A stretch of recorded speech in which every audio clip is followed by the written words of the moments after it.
Instant, Mami! Ang Western Lowland Gorilla, kamag-anak daw ng tao.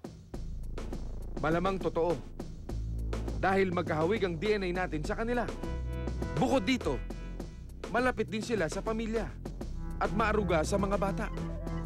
Dito sa Brookfield Zoo sa Chicago, makikita ang ilang gorilla.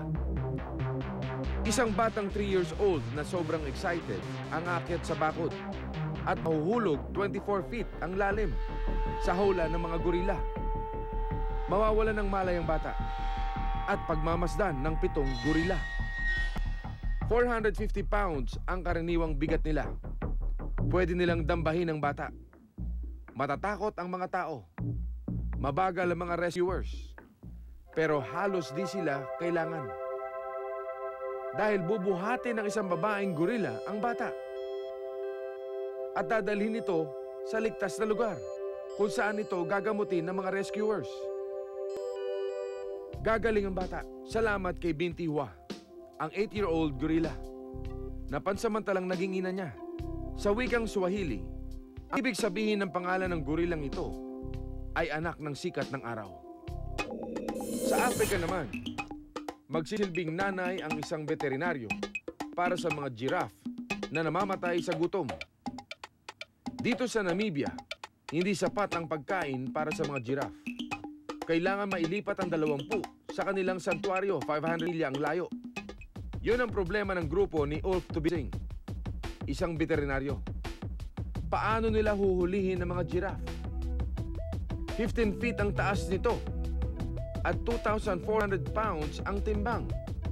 Ang sagot, gamot na pampatulog. Iloload ito sa rifle sa katitirahin ng giraffe. Habang di ito kapalag, dapat mabigyan agad ito ng isa pang gamot.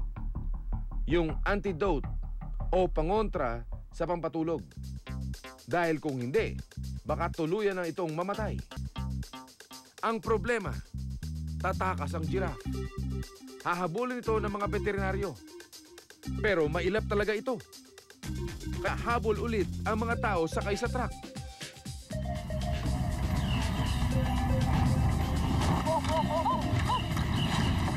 Sa wakas, manghihina din ang giraffe. Gayunpaman, kakailanganin ang lakas ng 6 na tao para tuluyang mapahupa ito. At mabigyan ito ng antidote. Eric.